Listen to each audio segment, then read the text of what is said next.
सदाशिवसमारम्भां शङ्कराचार्यमध्यमाम् अस्मदाचार्यपर्यन्तां వందే గురు పరంపరా.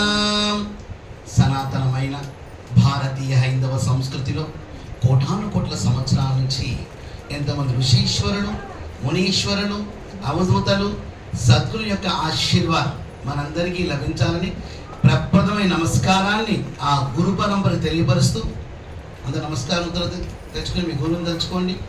గురువు లేకపోతే మీ తల్లిదండ్రులే గురువులు, వారు కాబట్టి భగవంతుడికి గురువుగా తలుచుకోండి.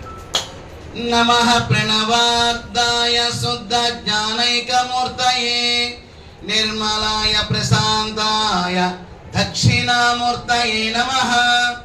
నేను ఒకసారి చెప్తాను, అందరూ రెండుసార్లు చెప్పండి, కొంచెం నడుములు ఎత్తండి. అమ్మా అక్కడ కదలద్దు తల్లి. ఓం కదలద్దని చెప్పండి. ఓం నమః ప్రణవార్థాయ శుద్ధ జ్ఞానైకమూర్తయే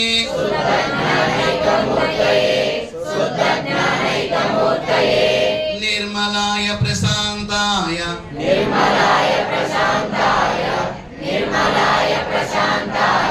దక్షిణామూర్తయే నమః.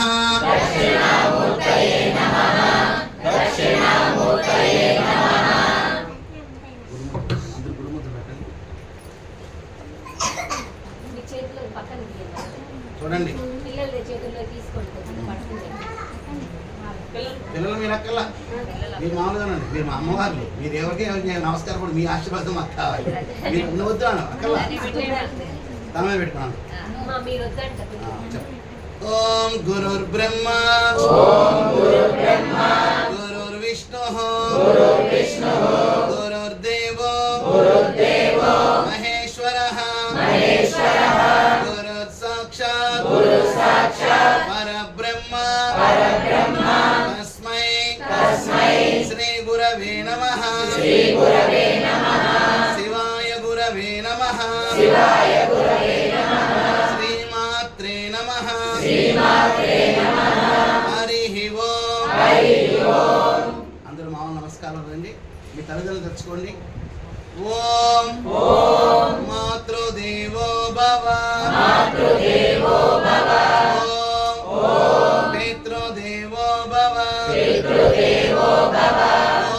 ఓం ఆచార్య దేవో భవ.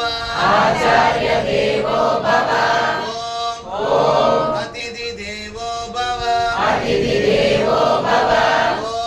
ఓం సంఘ దేవో భవ. శ్రీ ప్రత్యంగిరా మాతాకు సకుంకుమ విలేపనామలిక చుంబి కస్తూరికాం సమంద అసితే క్షణాం శిశిర చాప పాశాంకుశాం అశేష జనమోహిని మరణ మాయాం భూషాంబరాం జపా కుసుమ బాసురాం జపమిదో స్మరేదంబికాం. ఈ రోజున ప్రత్యంగిర అమ్మవారి యొక్క జయంతి సందర్భంగా బ్రహ్మశ్రీ కేశవ పంత్ గారి యొక్క సంకల్పముగా శ్రీ శైవ క్షేత్రంలో స్వయంభూ ప్రత్యంగిర అమ్మవారి యొక్క ఆలయంలో శ్రీ విద్యాశంకరానంద స్వామివారి యొక్క బ్రహ్మత్వంలో ఒక పక్కన యాగశాలలో త్రయాణిక దీక్షగా 3 రోజుల పాటు ప్రత్యంగిర అమ్మవారి యాగం జరుగుతుంది. దీనిలో భాగంగానే ప్రథమం రోజు మరి 9 మంది అమ్మవార్ల స్వరూపముగా కుమారి పూజని మనం ఏర్పాటు చేసుకున్నాం. దీని ద్వారా మనకు తెలియవచ్చేది ఏంటంటే అణువణువునా కూడా భగవంతుడై ఉన్నాడు. ప్రతి ఒక్క వ్యక్తిలో కూడా ఆ భగవంతుడి యొక్క దివ్య స్వరూపం ఉన్నది. మనలో ఉన్న అరిషడ్ వర్గాలని తీసివేస్తూ సమర్పణ భావంతో అమ్మవారి స్వరూపంగా ఆ చిన్నాలను పూజించుకునే చక్కటి భాగ్యాన్ని భారత ఋషీశ్వరులు మనకు అందజేశారు. ఈ దివ్యమైన విషయాన్ని ఈ రోజున మీరందరూ కూడా ఈ కార్యక్రమంలో పాల్గొనటం చాలా ఆనందదాయకం. అలాగే రేపు రెండవ రోజు రేపు సాయంత్రం 5 గంటలకి సుహాసిని పూజ కూడా ఏర్పాటు చేయడం జరిగింది. 9 మంది మాతృస్వరూపులకి ఇదే విధంగా రేపు పాద పూజ జరుగుతుంది. ఇక ఎల్లుండి 10 గంటలకల్లా ప్రత్యంగిరి అమ్మవారి యొక్క పూర్ణావతి కార్యక్రమం, అనంతరం కలశాలతో ఊరేగింపుగా ప్రత్యంగిరి అమ్మవారికి కలశాభిషేకాన్ని మనం జరుపుకోబోతున్నాం. అయితే ఎవరికీ తెలియని విషయం, ఈ రోజున ఎవరైతే ఈ చిన్నారులు పాల్గొన్నారో వీళ్ళ యొక్క అద్భుతమైన జీవన ప్రయాణం మహాద్భుతంగా వారి సాగుద్ది. ఎందుచేతనంటే స్వయంభూగా వెలిసిన క్షేత్రాలలో జరుపుకోవడం అనేది అది అమ్మవారి సాన్నిధ్యంలో అమ్మ స్వరూపంగా వారిని మనం భావించి చేసుకునే కార్యక్రమం. మరి తల్లిదండ్రుల యొక్క పూర్వ పుణ్యఫలమే బిడ్డలు, అలాగే బిడ్డల యొక్క ఎదుగుదలే తల్లిదండ్రులకి ఆనందం. కాబట్టి ఈ చిన్నారులు వారి జీవన ప్రయాణంలో మహోన్నతంగా రాణిస్తారని, ఈ దేశానికి ఈ ధర్మానికి వారి కుటుంబానికి కూడా గొప్ప యశస్సును ఓజస్సును తేజస్సును వీరి ద్వారా అందుతుంది. అందుకని నేను ఈ విషయాన్ని ఎవరికి చెప్పకుండా మా బ్రహ్మశ్రీ కేశవ పంతులు గారు చెప్పారు. స్వామి ఎవరిని పిలవమంటారన్నారు. నాకేం సంబంధం లేదు, అటువంటి నాకేం తెలియదు, మీరు ఎవరిని కూర్చోబెడతారో కూర్చోబెట్టండి, నేను వస్తానని చెప్పి వారితో మాట్లాడడం జరిగింది. ఆయన ఎవరిని పిలుచుకున్నారో నాకు తెలియదు. ఆ అమ్మవారు ఆయనలో జరపడి ఆయన పిలుచుకుంటారు. మేము కాషాయం ధరించిన వారి నిమిత్త మాత్రంగానే ఉండాలి. ఆ నీటిలో ఉంటాం కానీ తామరాకు మీద నీటి పొట్టులాగా నిమిత్త మాత్రంగానే కాషాయం ధరించిన వారు ఉండాలి. అందుకని ఈ బాధ్యతను వారికి అప్పచెప్పాను. అలాగే రేపు సుహాసిని పూజ కూడా వారికి అప్పచెప్పడం జరిగింది. ఒక దేవాలయంలో అర్చక స్వామి అంటే ఆ భగవంతుడిగా మనం భావించాలి.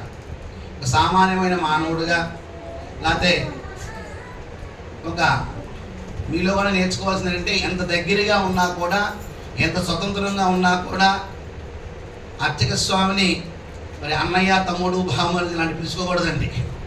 అలాంటి ఏమైనా చేస్తుంటే ఇప్పుడే మానేసేయండి. కొన్ని వీరికి కూడా వీళ్ళకి కూడా నేర్పాల్సి ఉన్నాయి, నేను క్షేత్రంలో వాళ్ళకు కూడా నేర్పాల్సి ఉన్నాయి, మేము భక్తులు కూడా నేర్చుకోవాల్సి ఉంది. అర్చక స్వామి ఇప్పుడు దైవ సమానుడే మనకి. ఇక ఆయన అక్కడి నుంచి విధుల నుంచి బయటకు వచ్చి ఇంటికి వచ్చిన తర్వాత అది వారి ఇష్టం, వారి యొక్క బంధువుల ఇష్టం, వారి యొక్క కుటుంబం ఇష్టం. కానీ అక్కడ ఉన్న తర్వాత ఆ అమ్మ స్వరూపంగానే వారిని భావించాలి. వారు కూడా వారిలో ఉన్న ఏదన్నా ఉత్పన్నమయ్యే విషయాలు, వీరు అధికమైన ధనం ఇచ్చారు కాబట్టి వారి ప్రత్యేకంగా నెత్తి మీద పెట్టుకోవాలి, వీరు ఇవ్వలేదు కాబట్టి వీరు దూరంగా ఉంచాలి అనే భేదభావాలు ఉండకూడదు. మరి ఎట్లా? ఇప్పుడు ఈ కార్యక్రమం జరుగుతుంది, ఒక కార్యక్రమం, దీంట్లో ఒకరు సహకరించాలనుకోండి, వారిని గొప్పగా మనం చూసుకోవడం తప్పేం కాదు. ప్రతిసారి వారినే చూడటం అనేది తప్పు. అర్థమవుతుందా అమ్మా?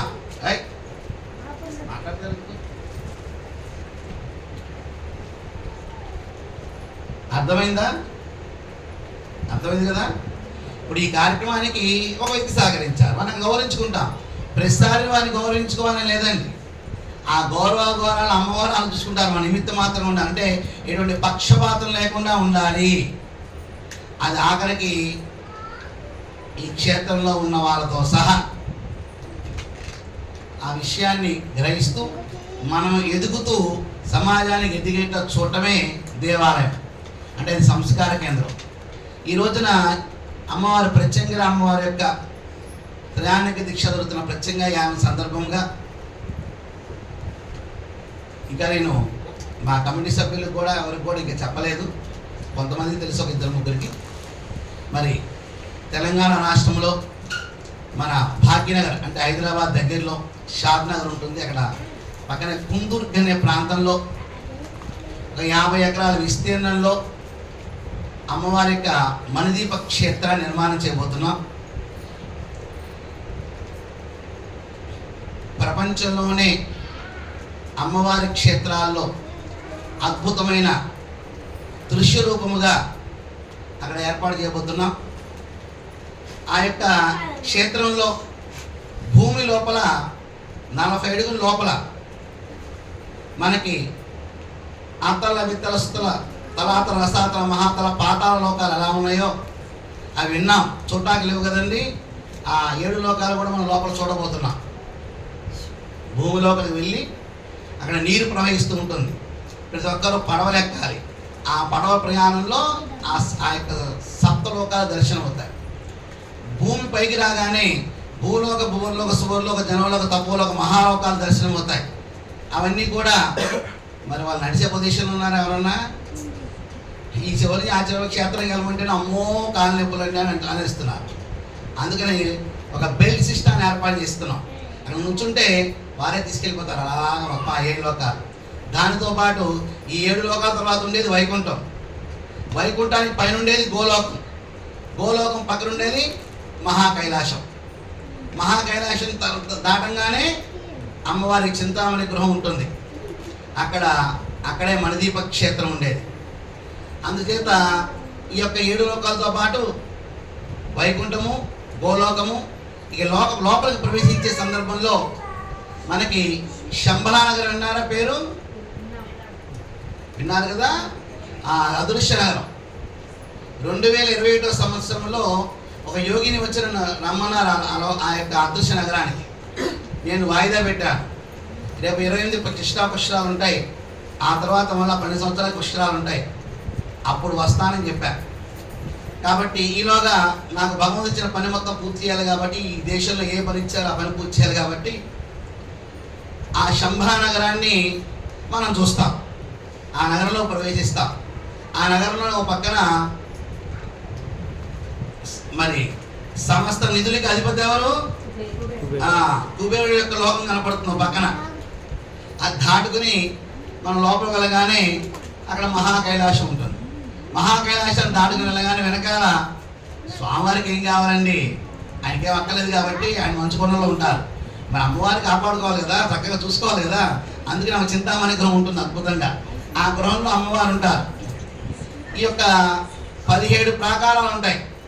సుమారుగా 500 అడుగులో నిర్మాణం అవుతుందండి. ఆలయం ఎన్ని అడుగుల్లో? భూమిపై నుంచి 500 అడుగుల ఎత్తులో ఆలయ నిర్మాణం అవుతుంది. కాబట్టి ఆ యొక్క దివ్యమైన దర్శనం అమ్మ ఇచ్చిన అనుగ్రహంతో ఒక రూపకల్పన చేయగలిగాం.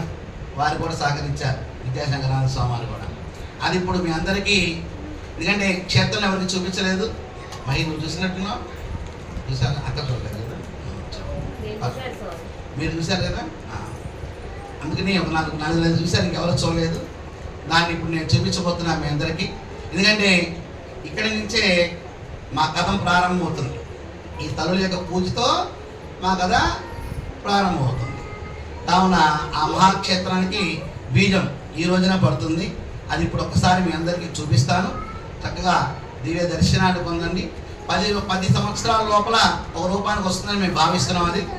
ఇక అది ఎంత ఖర్చు అవుతుంది అంటే మా చేతిలో లేదు, మేము చెప్పము. అంకెలు అమ్మవారి ఇష్టం.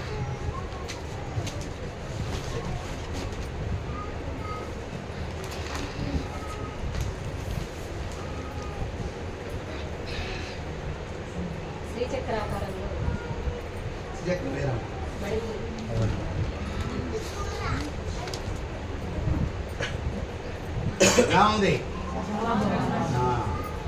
దీని లోపల 7 లోకాలు వస్తాయి. ఈ పైన 7 లోకాలు వస్తాయి. ఈ 17 ప్రాకారాలు ఈ లోపల రాగానే ఇక్కడ ఉంటుంది. దీని లోపల ఏముంటుందో చూపించినా, దీని లోపల అమ్మవారు ఉండేది ఉంటుంది కదా, అది చూపిస్తాను.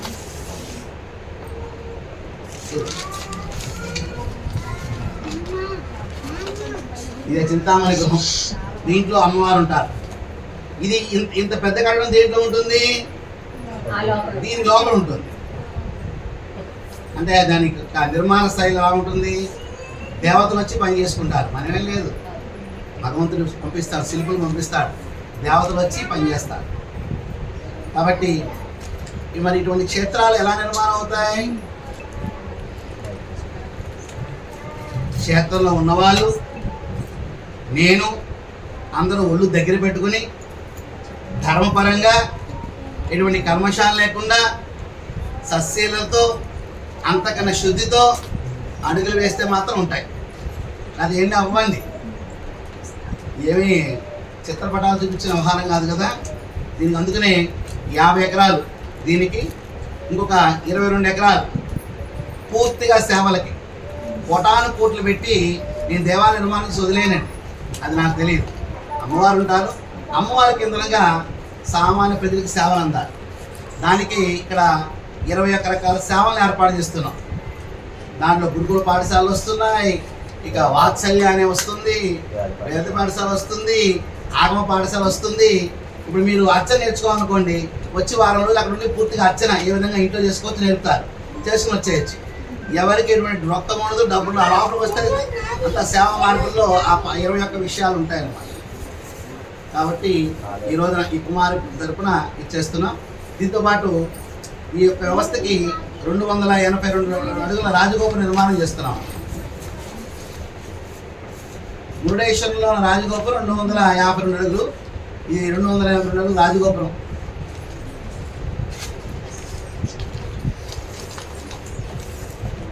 ఇది అమ్మవారు. సరే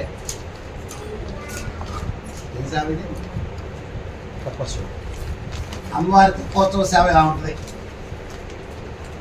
అమ్మవారు విహరించడానికి కుబేర నగరం పక్కనే అమ్మవారు విహరించడానికి ఇట్లా నిర్మాణం చేస్తున్నారు. దాంట్లో మనం నడిచే మార్గాలు ఎలా ఉంటాయి. లోపల నడుద్దాం అనుకుంటే ఇటువంటి మహల్స్ ఉంటాయి, వాటి ద్వారా నడక ఉంటుంది. ఎవరైనా లోపల చూద్దామంటే అలా ఉంటాయి. ఈ క్షేత్రాన్ని ఒకసారి చూస్తే అవదండి, 4 సార్లు వస్తే కానీ క్షేత్రం మొత్తం చుట్టా కుదరదు. ఒకసారి వచ్చిన వారు ఒక మార్గంలోకి వెళ్ళిపోయి అమ్మ దృష్టి బయటికి వెళ్ళిపోతారు, ఇంకోసారి వచ్చిన వాళ్ళు ఇంకో మార్గంలో రావాల్సి వస్తుంది. అలా ఒకసారి వచ్చిన వాళ్ళకి ఒక కార్డు ఇస్తారు, రెండోసారి వచ్చిన రెండో మార్గంలో రావటం, మొదటి మార్గంలో ప్రవేశం ఉండదు వాళ్ళకి. ఇట్లా జనాలు వచ్చేయాలని, డబ్బులు వచ్చేయాలని, ఓ వేల మంది జనం అక్కడికి వచ్చేయాలని మాకేమీ లేదు.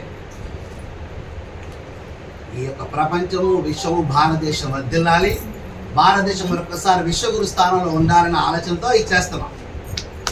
ప్రధానంగా తెలంగాణ రాష్ట్రాన్ని తీసుకున్నాం. తెలంగాణ రాష్ట్రంలో ఇలాంటి మాతృమూర్తులు 12,000 మంది దీనికోసం వర్క్ చేయడానికి ముందుకు వచ్చారు. ఎంతమంది అండి? ఆ 12,000 మంది ఈ యొక్క 6 నెలల్లో 1,00,000 మందిగా తయారవుతున్నారు. ఆ 1,00,000 మంది ఈ నిర్మాణానికి పూనుకుంటున్నారు. లోపల అమ్మవారి యొక్క ఆలయం, అమ్మవారి యొక్క ఆలయంలో గర్భాలయంలో అర్చకత్వం చేసేది ఒక మాతృస్వరూపురాలు. ఆ లోపలికి పురుషులకు ప్రవేశం ఉండదు, ఒక మాతృస్వరూపురాలు. మొట్టమొదటి అర్చన మాత్రం మా శిష్యురాలు శివకామేశ్వరి ఆనందమయ్యి, మా సోదరి, మా స్వామిజీ వాళ్ళ కుమార్తె ఉన్నారు. భావనిష్ట అంటే మనందరం ఏం చేస్తామంటే పొద్దున లేవగానే నటిస్తాం, అవతవాన్ని విప్పించడానికి ప్రయత్నిస్తాం, మనలో ఉన్న లోపాలని బయటకు తన్నుకుంటూ వస్తుంటే వాటిని గందరగోళం చేస్తూ అటు ఇటు పంపిస్తాం, పంపిస్తాం. అవసరం వచ్చినప్పుడు బయటికి రా అని చెప్పి దాన్ని పక్కకు తోచేస్తూ ఉంటాం. ఆ తర్వాత ఎదురు వారికి నచ్చిన మాటలు మాత్రమే మాట్లాడి మనసు ఒప్పించడానికి ప్రయత్నం చేస్తాం. ఇది మానవ నైజం. కాబట్టి ఆ గర్భాలయంలో ప్రవేశించే స్థాయి కావాలంటే భావనిష్ట కావాలి. ఏ నిష్ట కావాలి? భావనిష్ట కావాలి. ఆ నిష్ట ఆ తల్లికి ఉంది. అందుకని ఆ తల్లిని మొదలై అర్చన వార్ధోచ్చేద్దరు అని చెప్పేసి అంత జరిగింది. ఇక నెలకి 3 వారాలు మాత్రమే వాళ్ళు లోపల ప్రవేశిస్తారు.